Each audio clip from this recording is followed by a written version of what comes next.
Okay, I got the X-way here. I'm going to try putting a Shinko 241 on. I've had for quite a while now. Motor cable goes down the right side, so that's your front.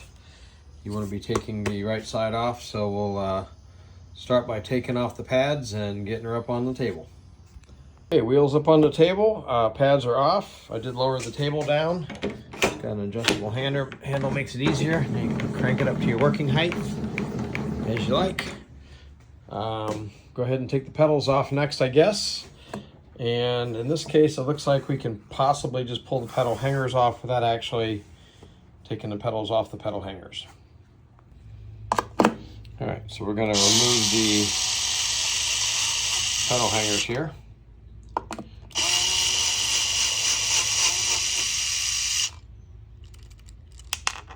Nice magnetic tip.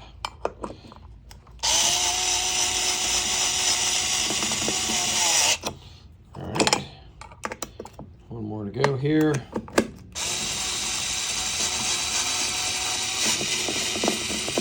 All right, so the pedal hanger is free. Did not have to pull the pedal fully apart. As you can see here, we have several height adjustments, so you can adjust from here to here to here, giving you 3 height adjustments on the pedals. Also notice this does not come with any Loctite, so you probably want to get some Loctite on these threads. These are your only 4 bolts holding your pedals to the side of the wheel. It looks like our next step is going to be to release the tension off the suspension. So that will be up here. We're going to have to reduce that ring. I'm probably going to have to spin through a lot of trails. So have to take this from hard to soft mode and release the air and the compression and rebound knobs, get all that all loosened up. So I'll go ahead and do that and get ready to take the tension off the suspension using the wrench up top here that's provided. Okay, so loosening this up, we're cleaning the dirt off as we're going. I could have done it a little more efficiently. Remember to do this each side a little at a time, otherwise you're going to bind. And we're getting it all the way to the soft mode. And then we will let out the air and go from there. I've loosened up all the knobs here, so these are all counterclockwise, releasing the pressure. I'll let the little bit of air out that's here for, I believe, the top side of the rebound. Not a lot of air there. Not sure if I should remove the Schrader valve or just let the air out, so we're going to go with that. Next thing we're going to do is take the tension off the shock, so this is going to take a while. So I've got a long way to go, so I won't bother everybody with watching that. I will get this all the way loosened up on these threads, turning it clockwise until I release the spring tension here. Okay, as you can tell now I've got this loosened. The spring is able to turn freely in here. So that being the case, it should be no problem getting the linkage bolts apart. So that would be these guys right here. All right, so basically when you're taking these out, you will need to, doing this by phone here, so you have to be able to push the tire in like that, and it'll give you the clearance you need to take your bolt out. Okay, after getting the linkage bolts out, it looks like there's the washer there. Get the camera clean here, maybe, I don't know. Focus, doesn't seem to be focusing very good. Anyway, it looks like there's a bushing in there, so be conscientious that when you pull this out, if the bushing comes loose, you keep track of your bushing because you're going to have to put that back in there. Okay, here's what the levers will look like removed. Here's the bushings. I'm going to put these aside just so that they don't get misplaced. And now the suspension's fully loose, we can go ahead and start disassembling side panels and starting to pull motor wires and whatever necessary and see if we can slide the wheel out of here and do a tire change. Okay, so what I see here, it looks like these are a number of Torx bits all the way up the side. There's cover plates here. It might be held in from that. And top piece here, looks like it's Velcro. Ah, there we go. So we'll pull that out. Yeah, this does not slide yet, so I'm assuming once we pull all these Torx bolts out, we'll be able to access that center plate where the stanchion is. All right, so we can get all these bolts out here. Be sure to keep track of all your bolts. Looks like they actually use Loctite on those. That's awesome. It's the first thing with Loctite I've seen on it. We're going to pull all these off, see if we can access the stanchions, see how the power wire is routed for the motor, and see if we can get down the motor bolts and get it apart, I guess. Okay, so it looks like those star bit bolts are actually what are holding this plate. So this plate will slide out now. This is what it had all the everything threading into. Seems to be kind of plastic. I don't know. You wouldn't think that would work with the Loctite, but maybe it's essential then with being plastic. All right, now that's out of our way. Let's go ahead and take these 4 bolts out. See what we can reveal here. Doesn't look like Loctite on them. Everything will be getting Loctite when I put it back. Looks like there's a lock washer under there, which is good. All right.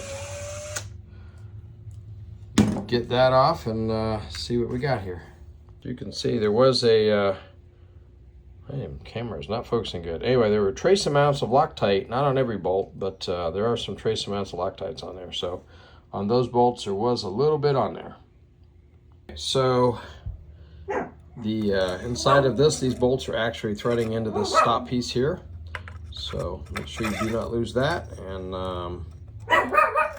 they are only threaded, actually they are threaded on both sides. So it's kind of nice if something went wrong, you'd be able to reverse it and still use it. He's over here trying to help me, I think. What are you saying? You got something to say? No? Okay, then be quiet. All right, now it's removed. Let's see if we can get this cover off. All right. Wow, look at that. We got motor bolts down there. Awesome. So there's that piece, and looks like it slides right back into place as well, so pretty easy. Keep track of everything, all your parts and pieces, make sure all your bolts. And there's some residual Loctite, so yes, they did Loctite. On the left side of the wheel, I don't think you'll have to pull these bolts out, because if you get this piece loose, the tire should slide out the bottom, and the wire is routed on the right side of the wheel, so everything should be fine. Got our linkages all loose, everything's set to go here. Tire's already sliding freely, so let me get these bolts out and do the same procedure on this side. All right, so what I can tell, I don't have to loosen anything on this side other than to take these bolts loose, take the centerpiece out, and with that out, I would imagine the entire tire is going to slide out, although I'll have to make sure there's nothing holding the motor wires in place or routed, however they're routing, to get those free. So in looking at this, you can see the wire coming out of the motherboard. Looks like it's wrapped in there. Looks like it's going down into there. Can't really see, I have to get a flashlight. And the only thing I see coming down the stanchion is these tiny Phillips screws. Maybe that's some type of cover over the wire. I'm hoping that's where they're routing down through. So let's pull that off. Take those screws out and see if we got a wire in there. Or let me see if I can feel. Yeah, I don't know. Does seem like it is going this way down the stanchion, so it must go down into the motor. So I'm guessing it goes into there somewhere. Okay, either I got to get the motor bolts loose first, or get these Phillips screws loose going down the stanchion to get the wire loose. I'll start with the Phillips, then do motor bolts, and see what else is still holding me up. All right, the Phillips screws came out pretty good. Doesn't look like the heads have damaged any. So I just used a cordless screwdriver. They don't seem to have a hardness problem. Sometimes soft metals tend to strip, but these all look good. All right, let me get these 3 removed, and we'll see about motor bolts and see what else is holding us. On the little Phillips screws, it looks like there was 2 longer ones on the bottom and a short one to the top. I'll commit that to memory. Some little metal brackets that seem to have fallen down in here, so I'm gonna have to fish those out. It looks like there's 1 on each side. Maybe that's like a motor cable holder or something, so let me get those out next. Okay, oops, and I dropped it all the way down in there. Let's try the other one here. All right, let's see if we can get on that one. Drop that one too. All right, well, they do come out. Looks like it's just a metal clip. And there's another one down there. I'll get that one fished out in just a minute, but this looks like all they are holding the wire, most likely. Okay, should have gotten a flashlight sooner. It's much easier. Yes, we could see the wire there, and it looks like there's another Phillips in there with the other side of that bracket maybe that we just took off. So I think, let me get that one out. I should get the wires loose, and then we'll pull the motor bolts out. My own memory's sake, it looks like it goes straight down this way. This screw's on the inside on the slot. This one's on the top side with the short screw that goes up here. And the notch is facing upward. So the cutout is to the top. Next, I'm going to pull out the motor bolts. Hopefully this all goes well. And then we'll flip it over and do the motor bolts on the other side. And then see what it's going to take to get the motor wires to come out with us. And then we'll start on the tire.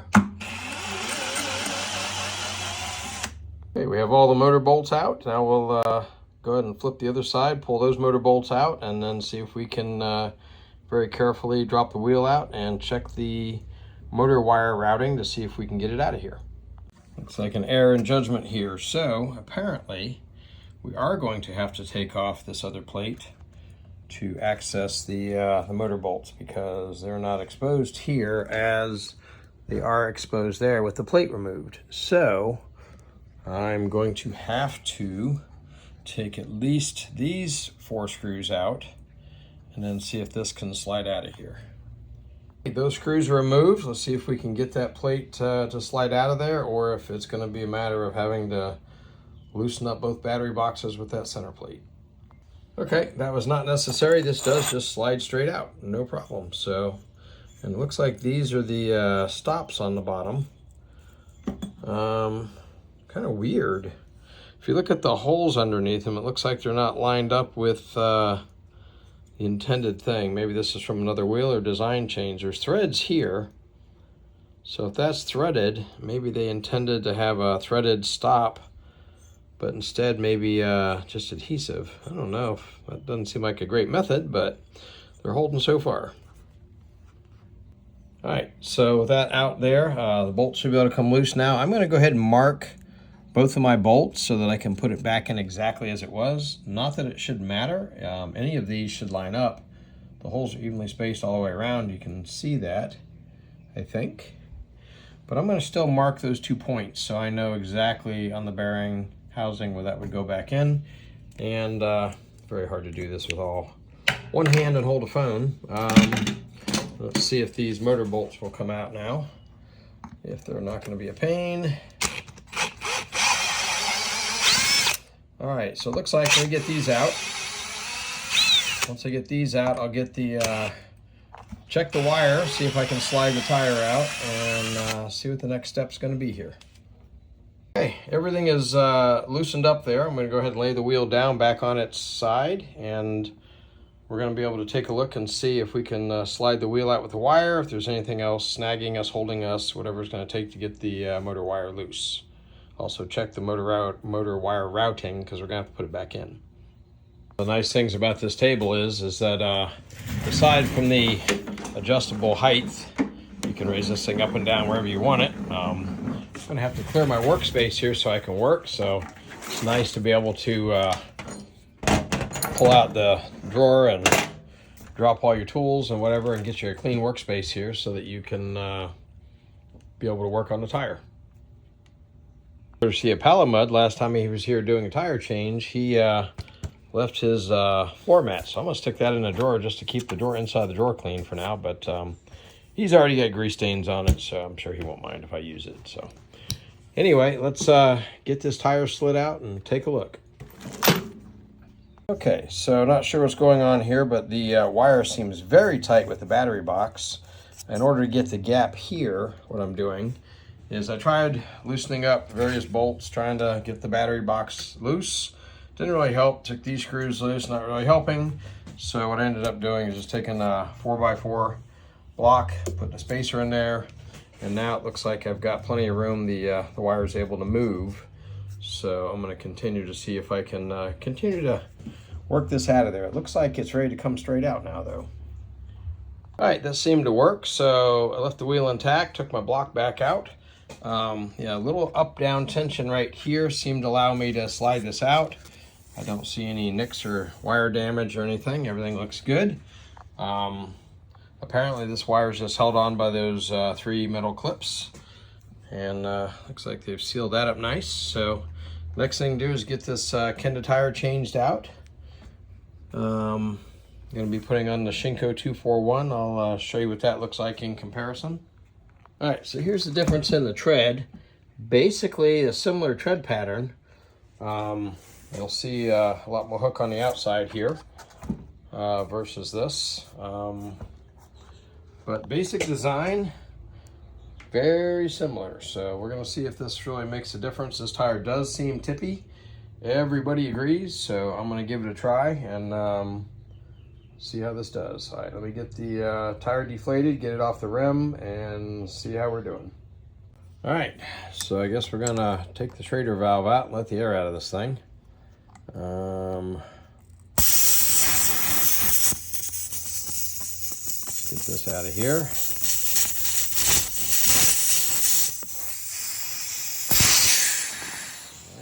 That takes care of the air, and let's get this thing off the bead.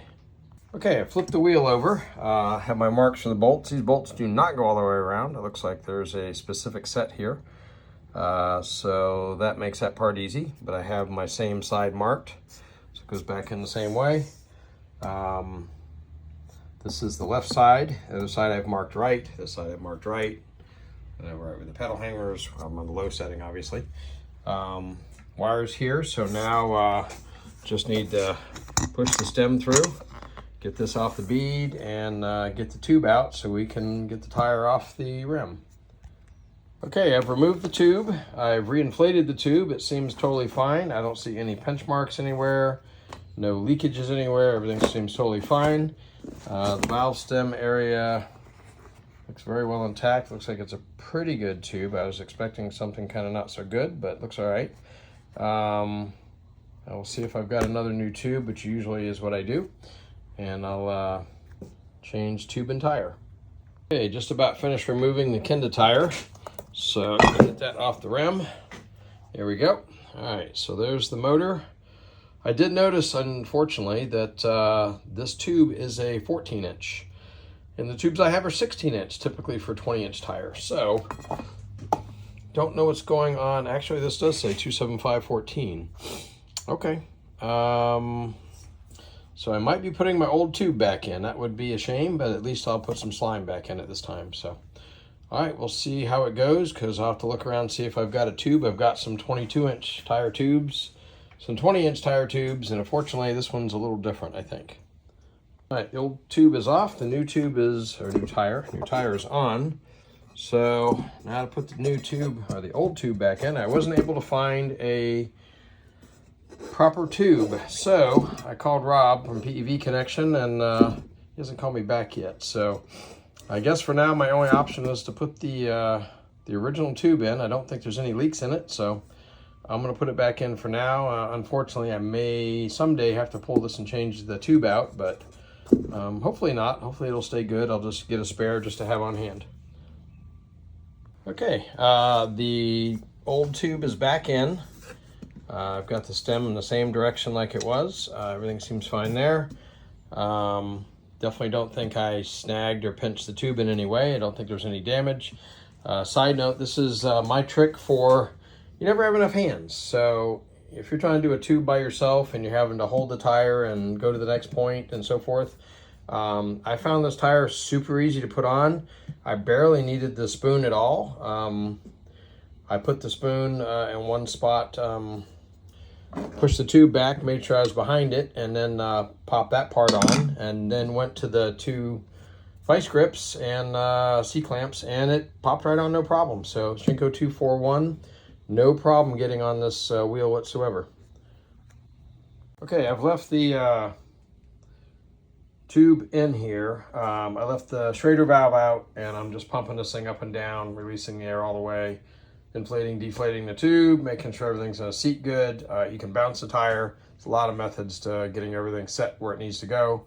I'm doing the just completely draining the air out, refilling the air several times, getting the tire to fill in and do everything. Also looking at the bead. You want to make sure that you're consistent going around. Looks like I have like maybe a little more gap here than I have here with 2 of those bead lines showing. So I'm not sure if that's a thing or not, but something to watch out for. You don't want to have unbalanced. So I'm gonna go and put some slime in here. This is the slime for tubes. See it running right down in there, no problem.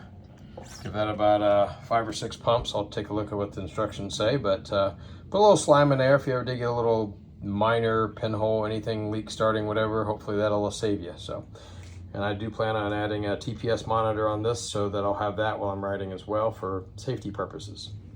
Okay, we got a fresh batch of Loctite here, so it's time to put the wheel back in. Okay, we got the wheel slid back in. Wire goes above there into the slots, so that was pretty easy. And now we're going to Loctite and start putting some motor bolts back in. Start with the one I've got lined up here. Okay, so I got that motor bolt in. Something to keep in mind, there are 5 on the right on this side, which I believe is the right side. Right side has 5 bolts because the missing bolt here is for the wire. So one side of the wheel has 5, the other side has 6. So mounting motor bolts, and you cannot miss, they're clearly marked.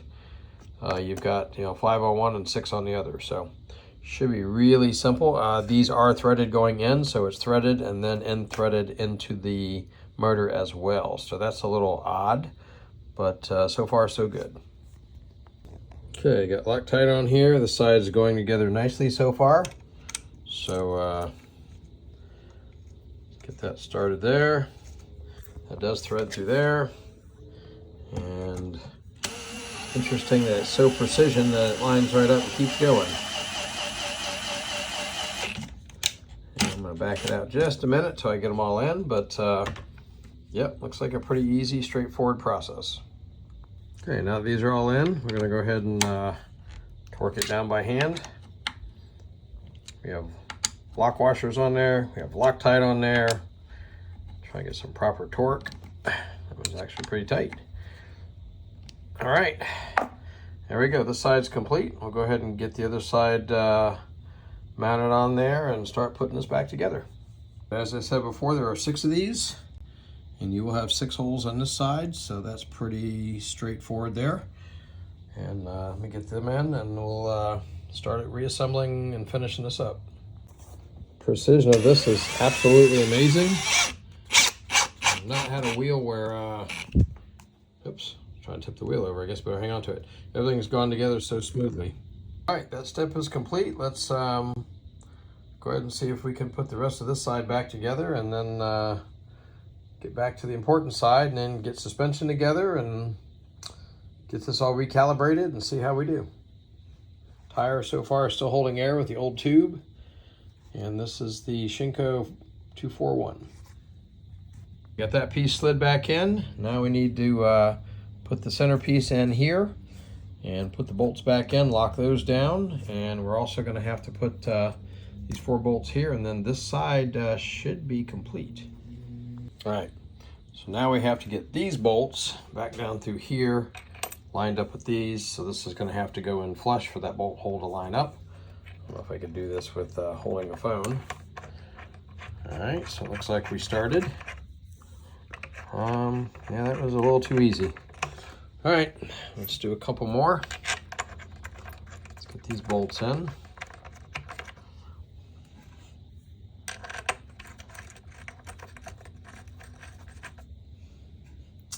All right, now that that's done, we'll get those locked down and flip her over and keep moving. And we gotta do these 2. So yeah, these will have to be locked back into 2. These should be the Torx bit. Bad thing about the little tubes of Loctite is sometimes you mess up and you shoot it everywhere. So I got to get all these started. Cannot believe the precision of this wheel.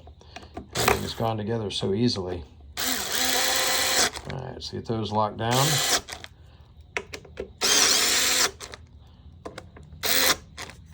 All right, and off the excess Loctite there. All right, so I'm going to finish torquing those down, flip the wheel over, and we'll start routing the wire.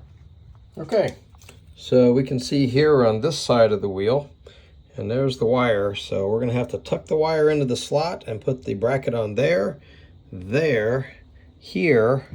There's a second screw there. So 1 bracket, 2 bracket, 3 brackets. So let me get the wire tucked in there and try to get those brackets on without dropping them, and see how that goes. I don't know if you can see in there, but you can see now I managed to get the wire fully tucked in there. Oops, popping back out right there a little bit. But yeah, let me start with the brackets, and we'll work our way down. Okay, relatively easy. You can see there I got the screw in, no damage to the screw head, brackets in nice, wires tucked in nice. So we're going to move up to the next one. Okay, again, second hole went very smooth, wires tucked in nice. Going up to the last bracket, which is a little funny. I remember notch goes up, so I will do that one next, and we'll start putting the covers back on this thing.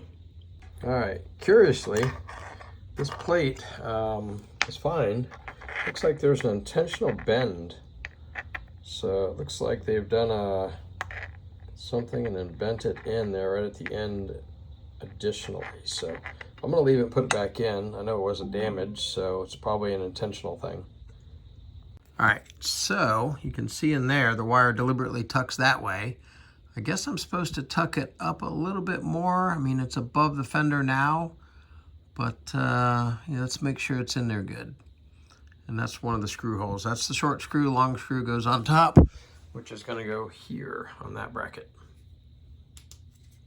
I have to retract my previous statement. The short screw, this one here, that short screw goes to the bracket on the top side here. The inside one is the long one. So I just said that that was the short one there. It was not. The short one does go here. The long one does go down there. So that's where that is going to go. So let me get this one in first, and then we'll work on the inside one. Okay, we got some Loctite on the little long Phillips one. That's going to go on the inside on the front here. Okay, last bolt is in there, screw. So that screw is in right there. If I can zoom in on it. So it's in, it looks like it's still intact. And it does pull in all the way to the right, and it tapers left because of the thickness of the wire there coming through. But I guess that's fine how it's designed, and you have the loop for your movement in and out. Go ahead and zoom out there. So that's the loop. It doesn't look like it's anywhere near chafing the headlight or anything, but I will check that out. I was checking for chafing and wear marks. You can see the wire going up and down inside the housing here. So I do see some marks there where you can tell the wire has been going up and down with the dirt. So I might bend the wire more to the center a little bit. Maybe it'll, because I don't want it to wear through the casing, get into the wires, that kind of thing. But yeah, definitely worth looking into to make sure that you've got good clearance there. Okay, time to wrap up this side. So we're going to do the same thing over here, putting these pieces in. So these pieces, obviously this is the one that was used before, go in like that. So we will get all these attached, get that slid up in there, there you go, and get these tightened down. All right, so we got to get all these tightened down now.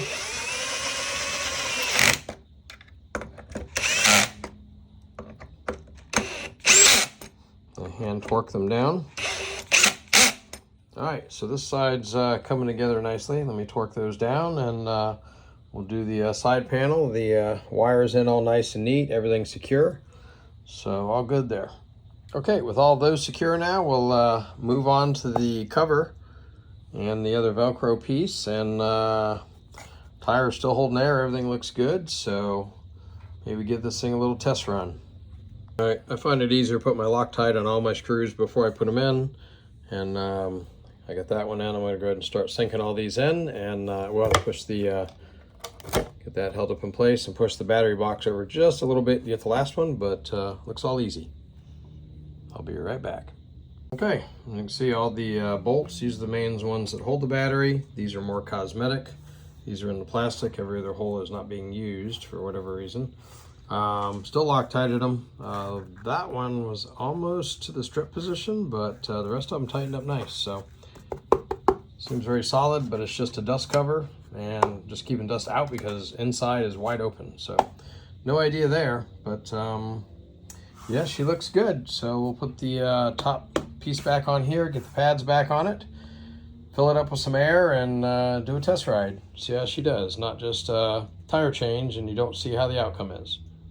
One more thing I'm missing here is the pedals. So I guess time to put the pedals back on this, and then we'll get her down on the floor and see how everything turned out. As I stated before, there was no Loctite on these pedal bolts. Really surprising there. That is one of the most important things I would think, but I did Loctite them. There was none previously, but anybody getting an X-way from Begode or any other Begode wheels, and just in case, double check make sure you got the Loctite there. All right, in all fairness though, I've ran these down with the drill, but in all fairness, there is lock washer, everything on these bolts. So do they need Loctite? Probably not, but secondary good peace of mind. Okay, I ran them down and double checked that they are tight. They're Loctited, so that was easy. Pedal works nice, so I'm going to go ahead and flip her over, do the other side, and we'll get the pads back on us. All right, I must be too eager to ride this thing or something because I forgot I haven't even done the suspension yet. So let me get my Loctite on these bolts, run these back in on this pedal, and then we'll do the suspension. Hopefully that is easy. Everything else has been so easy. So if that goes well, then yeah, it looks like that's just going to snap on with the bushing and screws, and I am done. And readjust suspension, put some air in it and pads, and then we'll give her a try. So fingers crossed. The left pedal's back on, so that is done. One thing I could say about this, I've done a lot of different tire changes, different wheels, in Motion V13, Sherman S, Leaper Kim, in Motion V12s. You know, like on the Motion wheels, you got to take the battery wires off the motherboard. You got to do a lot of other stuff.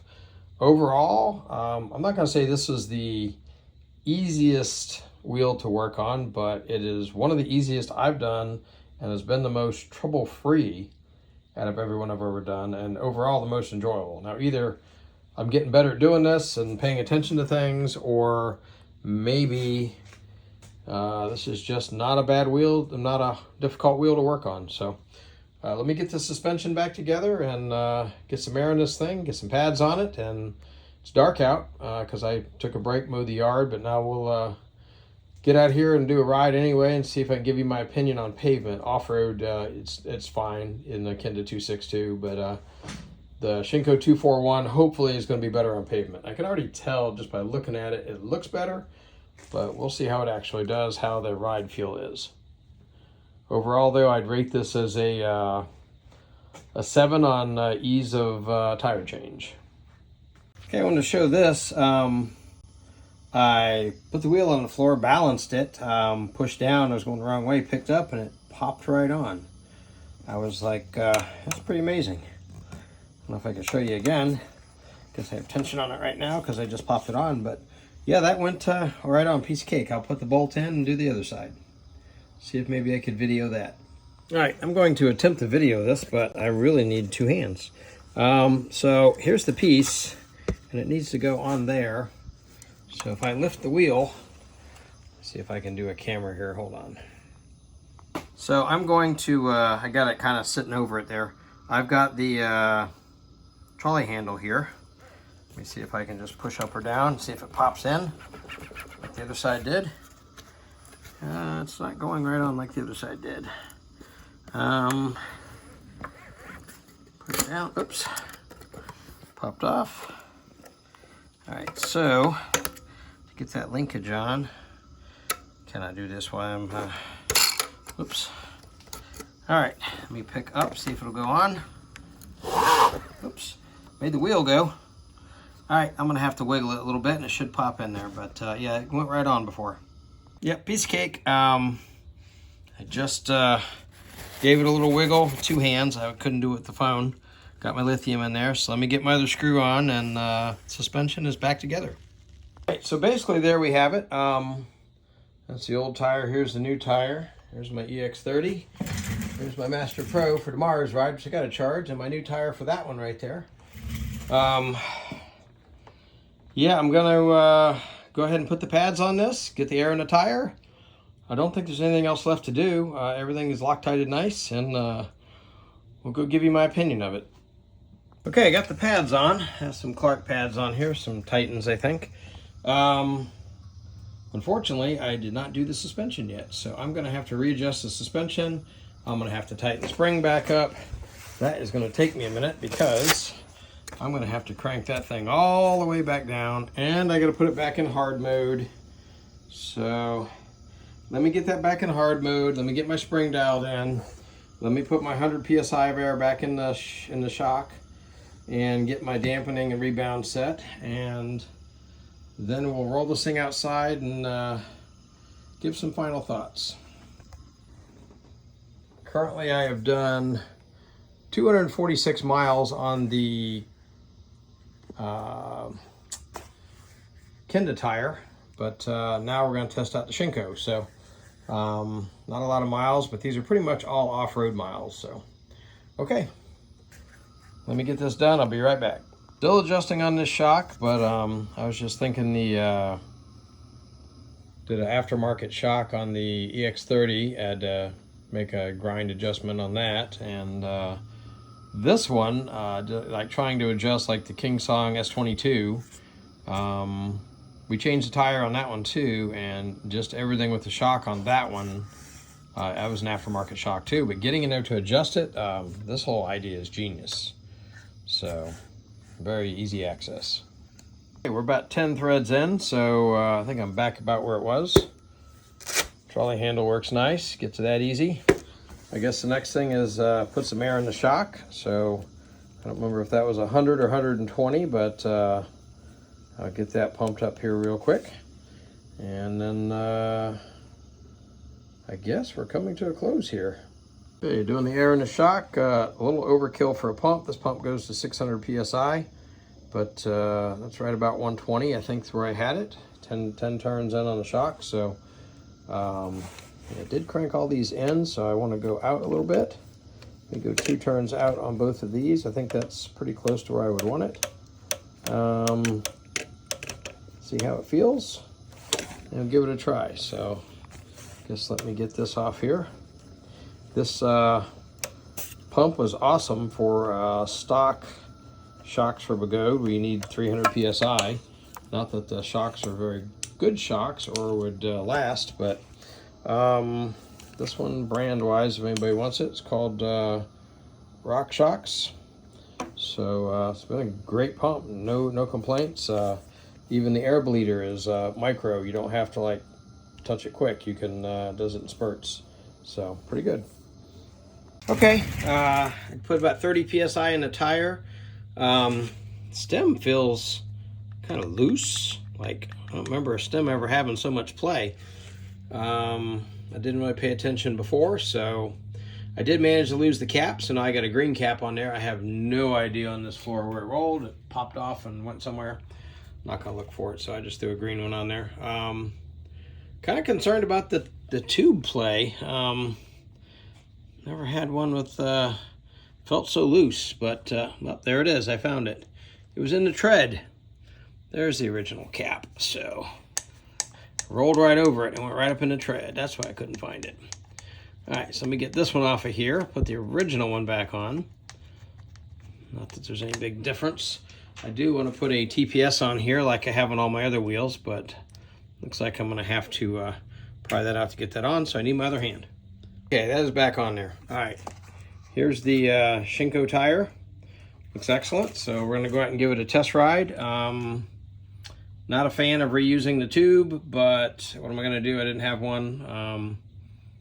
Probably couldn't have got one on such short notice, so I put the original tube back in. So it did me fine so far. Hopefully it stays good. All right, let's go give this a test run, see how she fares. Okay, so my X-way video last night did not come out. Something happened with the phone. Didn't do my ride, so I decided to do it today after our 85-mile ride on the Master Pro. So now I'm gonna redo this video for this wheel during the daytime. It's probably better. Everybody can see it better, see what I think about it after the tire change to the 261. 241, 241. Shinko. All right, so this is the Shinko tire. My off-road opinion of it, amazing. Even better traction than the Kenda 262. I tried this thing in the sand and the grass, doing some jumps. Everything was fantastic. It does have side nubs, dovetails on it that give you better traction by far. We're gonna go hit this little curb here. Pop up on that. What was that noise? That's weird. I got some suspension noise. Hold on. Just loosened this up after last night, so now I got a noise. All right, so I guess I'm gonna have a squeaky noise. I'm gonna skip ahead, do my U-turn around the street. Yep. You can't use a nice box? No, I'm good. I got plenty of them. This one here is enclosed. It's got metal on all Yeah, three. I got some more that are even better, so I'm good. Thank you. Sorry about that, neighbor. Asking me about a box. Anyway, so tippiness, none. I just did a U-turn my street, going around my tree here. So gentle turns, no tippiness whatsoever. Almost feels like a, what I call this, the street tire of like my EX30. All right, so I'm going to do a U-turn here. Let's see. So, yeah, this thing, no problem doing turns, no tippiness, it's all gone. Anybody who has a Begode X-way, get this tire. A little bit of noise there, let me see. Yep, so I got a little noise I got to work out, but something I didn't grease or do or something, who knows. Anyway, so that is the X-way. Here's the electric motorcycle. Anyway, that's my review of this tire. Tire amazing. I will lube up my suspension, whatever I did there. But yeah, all complete, everything back together. Amazing wheel now. Definitely a keeper.